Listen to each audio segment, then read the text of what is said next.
Praise the Lord. Ahanbamuktada yengbiriba amasung tabiriba nungsijaraba chilinaw iche chalima pabung sing marup sing wajha sing mayam punamakpu ai dayanan laishramna Prabhu Jisu Krista kan biba mapu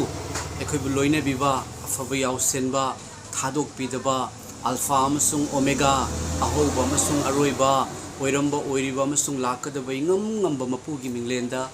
ai dayanan laishramna thamoidagi nungsiba amasung ikai khumna bochari Mayam ngasigi ay faraba June thagi tang taruk thangza numit ki numidang asida Prabhu Jisu Krista gi ahing bai shor gi larik tagi Holy Bible dagi shor gi wahai kharadang pathok sarake pathok sarakadori basi yengbiri ba masung tabiri ba dom gi damaktani laishem bi mapugi thaujal do dom gi mathakta hen lakna bagini amam bagi pangal amatna changdana bagini ishor gi nungsiba Laishem bi mapugi machanupa machanupi oiba fangnabagini maramdi Prabhu Jisu na hai aibu thazaba mahak aduna sarga malem taibangpan sembi ba mapuda ipa haina kauzaba fangi.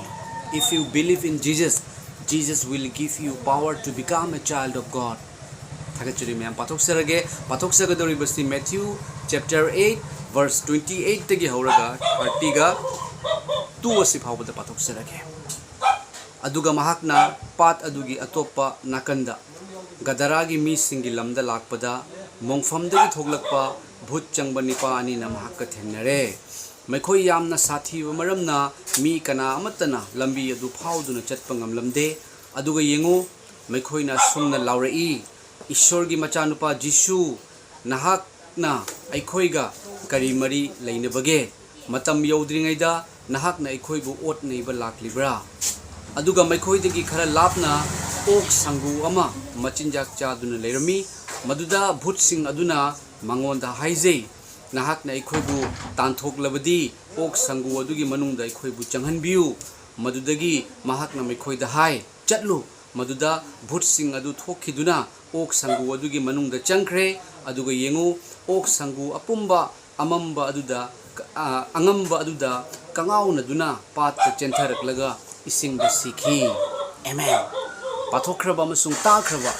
ahingba ishori wahai asibu tabiriba adomgi punsida adomgi family da adomgi imung manungda amambagi pangal leramba bhut pret ki pangal